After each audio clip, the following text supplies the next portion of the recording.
Comment payer 0% d'impôts légalement avec votre business e-commerce. Si vous gérez votre propre boutique Amazon, Shopify ou autre, alors vous connaissez la valeur du cash. Et forcément, au moment de payer vos impôts, ça fait mal. Et vous vous dites que vous auriez pu utiliser ce cash différemment. Pour lancer de nouveaux produits, pour étendre votre business à de nouveaux marchés, pour investir dans la publicité, bref, pour faire grossir votre business. Alors comment faire pour ne pas lâcher 25% d'IS à l'État tous les ans? En plus des autres taxes en tout genre, contributions sociales, charges salariales, bref, j'en passe et des meilleurs, la liste est longue. Dans cette vidéo, on va regarder ensemble comment payer 0% d'impôts pour accélérer la croissance de votre business e-commerce. Le but de cette chaîne est clair depuis le début, c'est de vous aider à devenir libre grâce à vos activités sur le web. Ça passe par la création d'un business en ligne, bien sûr, pour générer des revenus, mais ça passe aussi par votre liberté fiscale, le fait de pouvoir garder une plus grosse partie de ce que vous gagnez sans avoir à en reverser 50 ou 60% à l'État. Donc il y a plusieurs facteurs à prendre en compte si vous voulez arriver au fameux 0%. Le premier facteur, forcément, ça va être votre société. Où est enregistrée votre société et surtout où est-ce que votre société est taxée. Et ici, généralement, la méthode la plus efficace et la plus simple va simplement être de déplacer votre société et d'ouvrir une société dans une juridiction plus appropriée, plus clémente et qui va vous permettre d'être à 0%. Donc ici, il y a plusieurs types de sociétés que vous pouvez utiliser.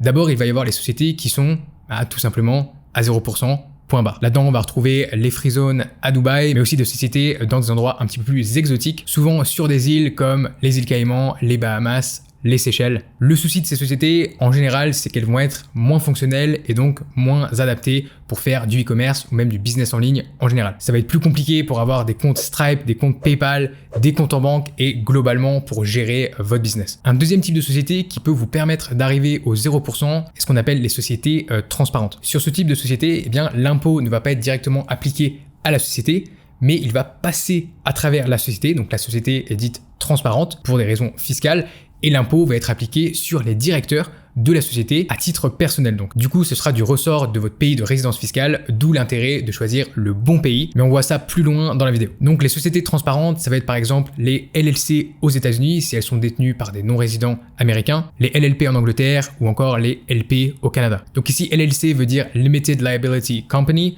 LLP veut dire Limited Liability Partnership et LP juste Limited Partnership. Ensuite, une autre chose qu'il faut garder en tête, c'est que en fonction de votre business, il faut faire attention à ne pas déclencher l'impôt dans un pays d'une autre manière. Je vous prends un exemple. Si vous avez une LLC aux États-Unis, vous n'êtes pas résident américain, donc votre société est considérée comme une foreign owned company et comme une disregarded entity, c'est-à-dire qu'elle va être transparente pour le fisc américain. Et vous allez donc être à 0% aux États-Unis sur votre société. Très bien. Maintenant, si vous avez un gros business e-commerce et que vous avez un entrepôt dans l'état du Minnesota, donc aux États-Unis, qui emploie une trentaine de personnes, et bien là, le 0% ne s'applique plus car vous avez une réelle substance économique aux États-Unis. Votre société a une réelle activité économique dans le pays et donc votre société est considérée comme EDBUS, c'est-à-dire Engage in Trade or Business in the United States. Tout ce que ça veut dire, c'est que vous avez une substance économique sur place qui déclenche l'impôt aux États-Unis. Et donc à partir de ce moment-là, vous perdez tous les avantages de la société transparente. Donc avec les sociétés transparentes, il faut faire attention de ne pas déclencher l'impôt justement dans le pays en ayant cette substance économique. Si vous avez des liens exclusifs avec des partenaires aux États-Unis qui vous permettent de faire tourner votre business et qui vous permettent de générer la majorité des revenus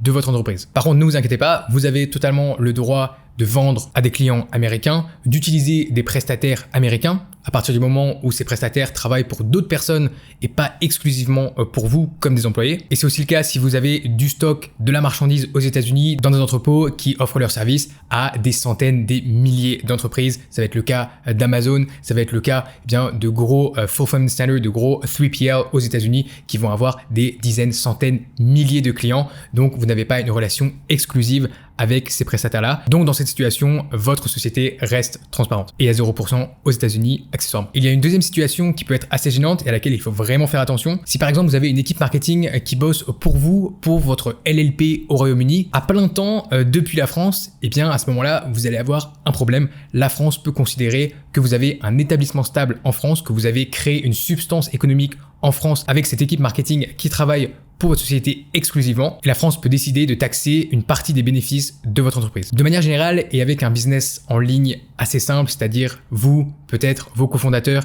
et des freelances qui travaillent pour vous depuis un petit peu partout dans le monde, il est tout à fait possible d'opérer à 0% avec ce type de société. Donc je vais pas aller plus loin sur le sujet des sociétés offshore parce que j'ai fait une vidéo dédiée là-dessus où je compare quelques-unes des meilleures options de sociétés offshore. Donc si ça vous intéresse, eh bien je vous mettrai le lien de la vidéo juste en dessous en description. Toutefois, avoir une société offshore qui est à 0% ne suffit pas pour ne plus payer d'impôts. Si vous habitez toujours à titre personnel dans un pays qui taxe les revenus mondiaux et avec des taxes élevées comme la France, la Belgique, le Canada, alors vous et votre société, même si elle est offshore, continuerez de payer vos impôts dans ce pays. Et souvent de manière bien moins optimisée que si vous aviez simplement une société locale. Là, mon conseil, c'est que si vous ne souhaitez vraiment pas vous expatrier, que l'expatriation ne vous intéresse pas ou que ce n'est pas une option pour vous, alors je vous recommande vivement d'optimiser vos situations au niveau local avec une société locale. Par exemple, en France, ça serait avec une SASU, avec une SARL, plutôt qu'essayer de faire un montage avec une société offshore qui, dans l'immense majorité des cas, va être soit une fraude fiscale, soit va vous coûter beaucoup plus cher et va être aussi beaucoup plus compliqué à gérer. Et pour ceux qui se demandent si c'est possible de ne pas déclarer, d'oublier de déclarer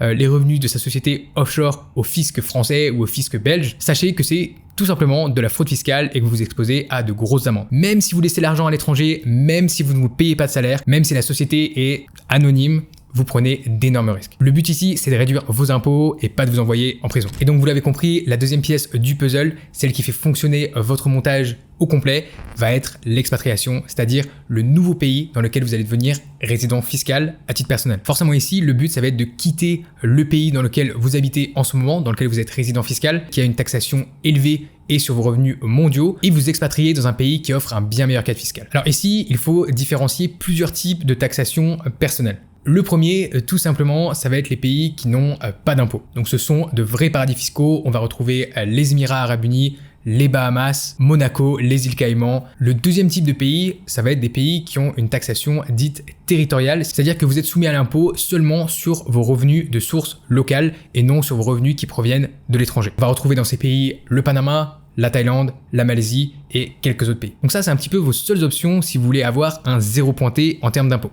Maintenant, si vous voulez élargir un petit peu votre liste et que vous êtes prêt à payer un petit peu d'impôts à titre personnel, dans ce cas-là, vous allez avoir beaucoup plus d'options avec tout un tas de pays qui offrent des fiscalités plus avantageuses sans toutefois vous offrir un 0%. Là-dedans, on va retrouver des pays comme l'Estonie, la Bulgarie, la Hongrie, Andorre, Chypre, Malte, le Portugal. Bref, il y a pas mal de pays, la liste est assez longue et dans ces pays-là, vous allez être entre 5 et 20% d'impôts à titre personnel. Donc ici, tout va dépendre du cadre de vie et de vos priorités. Et vous allez voir que les pays qui permettent d'être à 0% sont en général situés assez loin de l'Europe. Une coïncidence peut-être. Un autre point important, c'est qu'il faut s'assurer que votre montage société plus pays de résidence fiscale fonctionne. Ça permet d'éviter de mauvaises surprises. Et en fait ici, ce qu'il faut se dire, c'est qu'il y a certaines combinaisons société-pays qui ne fonctionnent pas ou qui sont vraiment loin d'être optimisées. Dans certains pays, le fait d'avoir une société offshore va être la manière la plus optimisée de faire votre montage. Mais à l'inverse, dans d'autres pays, il sera préférable d'avoir une société locale. Donc forcément, si vous décidez de vous expatrier en Thaïlande ou au Panama, eh bien vous n'allez pas vouloir ouvrir la même société que si vous voulez vous expatrier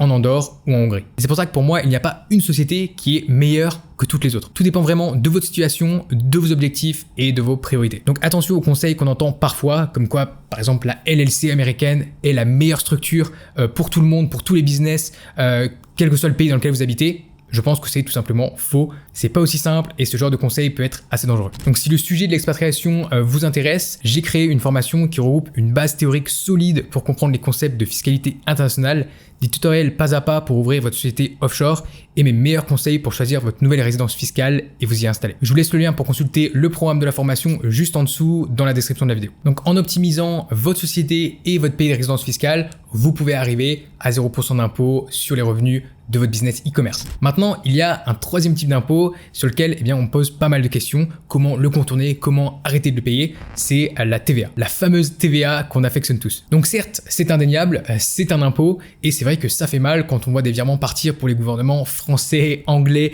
italiens, allemands et souvent c'est des gros virements. Malheureusement ici, c'est pas en changeant de pays de résidence, c'est pas en allant vivre à Dubaï, au Panama ou je ne sais où que vous allez pouvoir arrêter de payer la TVA parce que cette taxe, elle est inamovible et elle est en fait rattachée à la situation de vos clients. C'est-à-dire qu'elle dépend du pays depuis lequel vos clients font leurs achats. Et aussi des pays dans lesquels vous avez du stock si vous faites de l'e-commerce de produits physiques. Donc je vais pas rentrer en détail dans le fonctionnement de la TVA, c'est pas le but de cette vidéo. J'ai fait d'autres vidéos là-dessus dans lesquelles je vais beaucoup plus en détail. Mais à mon avis, il faut retenir deux choses sur la TVA. Le premier, c'est que vous devez vous enregistrer dans tous les pays dans lesquels vous avez du stock dans l'Union européenne. C'est une règle assez basique et assez facile à suivre. Deuxièmement, vous devez reverser la TVA sur vos ventes au pays concerné. Donc ça va être entre 19 et 20 et quelques % en Union européenne et ça va être calculé sur votre chiffre d'affaires TTC. Et à mon avis ici, faire des pieds et des mains pour ne plus payer de TVA, pour aller sur des marchés qui n'ont pas de TVA, eh bien c'est une grosse erreur parce que vous allez vous couper de certains des plus gros marchés e-commerce au monde, le Royaume-Uni, l'Allemagne, la France et même aux États-Unis, il y a une sales tax, c'est la même chose au Canada et en Australie. Donc quelle est ma façon de voir la TVA et de ne pas souffrir parce que je dois reverser cette TVA? Et bien en fait, tout est dans ce que je viens de dire, c'est-à-dire que je reverse cette TVA. Quand on vend un produit TTC, certes, c'est le prix de vente qu'on voit affiché, mais au final, c'est le client qui paye cette TVA. En tant que vendeur, on fait juste l'intermédiaire pour l'État, donc on collecte cette TVA et on la reverse ensuite. Mais le réel prix de vente de nos produits, eh bien, c'est réellement le prix hors taxe. Deuxième chose, c'est que tous vos concurrents payent cette taxe en théorie. En tout cas, c'est le cas sur Amazon depuis plusieurs années. Sans numéro de TVA valide, eh bien, votre compte vendeur se fait désactiver et vous ne pouvez plus vendre. Et cette règle est aussi valable pour vos concurrents chinois, américains et de partout dans le monde. Donc à ce niveau-là, le terrain de jeu est équitable entre les vendeurs. Et d'ailleurs, ce qu'il faut se dire, c'est que si demain matin, la TVA est abolie partout en Europe, eh bien vos marges ne vont pas simplement bondir de 20% du jour au lendemain. Ce qui se passerait, c'est que les prix baisseraient mécaniquement jusqu'à trouver un point d'équilibre autour du prix hors taxe actuel. Donc à mon avis, ça sert vraiment à rien de complexifier les choses et de mettre en place des stratagèmes compliqués pour essayer de payer le moins de TVA possible. C'est quelque chose qui fait partie du business model au même titre que l'achat de marchandises ou la publicité. Alors payez votre TVA, soyez en règle et profitez des plus gros marchés e-commerce du monde. J'espère que vous avez apprécié cette vidéo. N'hésitez pas à mettre un gros pouce bleu sous la vidéo si vous avez apprécié son contenu. Si vous avez des questions, mettez-les juste en dessous dans l'espace commentaire. Je prends le temps de lire et de répondre à tous vos commentaires. Et sur ce, je vous dis à très vite pour une nouvelle vidéo sur Liberté Digitale.